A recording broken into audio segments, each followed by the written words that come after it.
All right. So, just in case I've decided to keep the vocabulary list up while I read, I'm going to go ahead and get started. I won't show the pictures this time because I have a limit on recording time, unfortunately. I'll try and find a way to put the actual book up there for you guys to see, though. Okay, so this is called One Plastic Bag. All right. So, Najao Gambia. Isatao walks with her chin frozen. Fat raindrops pelt her bare arms. Her face hides in the shadow of a palm leaf basket, and her neck stings with every step. Warm scents of burning wood and bubbling peanut stew drift past. Her village is close now. She lifts her nose to catch the smell. The basket tips. One fruit tumbles, then two, then 10. The basket breaks. Isatao kicks the dirt. Something silky dances past her eyes, softening her anger. It moves like a flag flapping in the wind and settles under a tamarind tree. Isatao slides the strange fabric through her fingers and discovers it can carry things inside. She gathers her fruits in the bag. The basket is useless now. She drops it, knowing it will crumble and mix back in with the dirt. 4 goats greet Isatao as grandmother Mbombe emerges from her kitchen hut. Hurry in before the rain soaks your beautiful Mbaba. Isatao scurries in, and grandmother serves spicy rice and fish. Rain drums on the creaking aluminum roof. I broke your basket, Isatao confesses. But I found this. Plastic, grandmother frowns. There's more in the city. Day after day, Isatao watches neighbors tote their things in bright blue or black plastic bags. Children slurp water in wanjo from tiny holes poked in clear plastic bags. Market trays fill with minties wrapped in rainbows of plastic. The colors are beautiful, she thinks. She swings her bag high. The handle breaks. 1 paper escapes, then 2, then 10. Isatao shakes sand off her papers. Another plastic bag floats by, and she tucks her things inside. The torn bag is useless now. She drops it to the dirt, as everyone does. There's nowhere else to put it. Day after day, the bag she dropped is still there. 1 plastic becomes 2, then 10, then 100. Plastic isn't beautiful anymore, she thinks. Her feet step down a cleaner path, and the thought floats away. Years pass, and Isatao grows into a woman. She barely notices the ugliness growing around her, until the ugliness finds its way to her.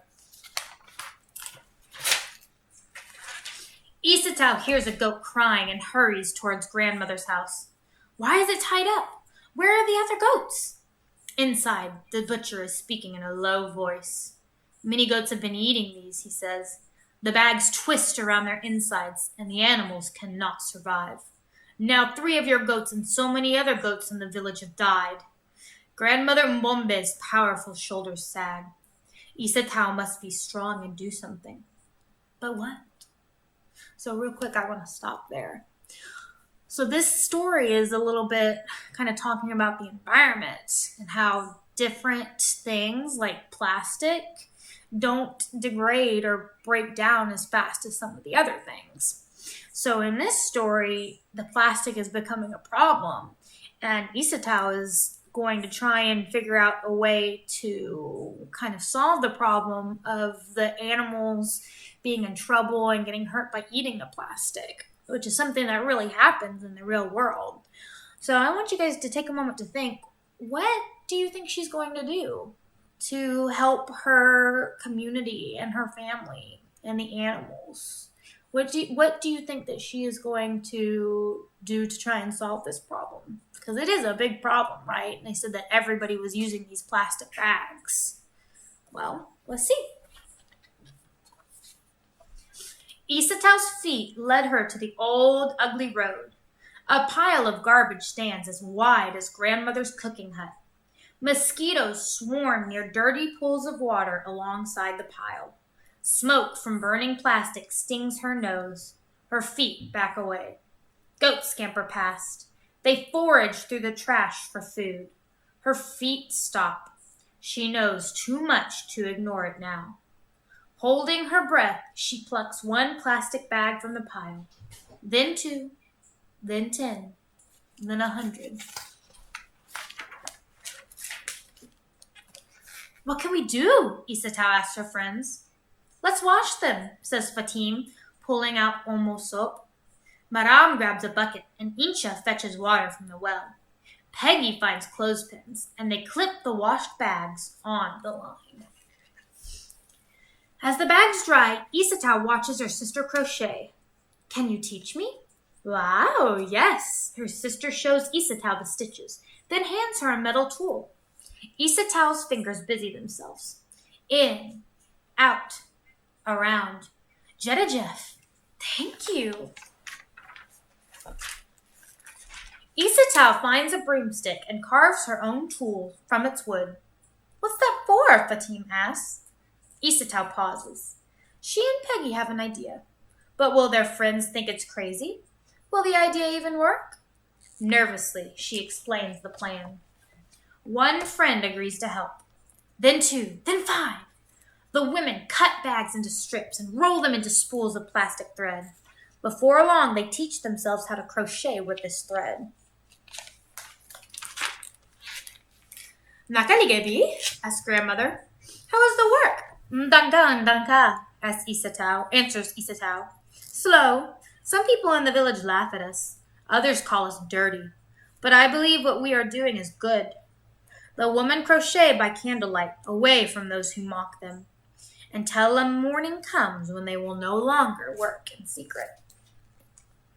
Fingers sore and blistered, Isatao hauls the recycled purses to the city. One person laughs at her, then 2, then 10, then... Let's see. One woman lays Dalasi coins on the table.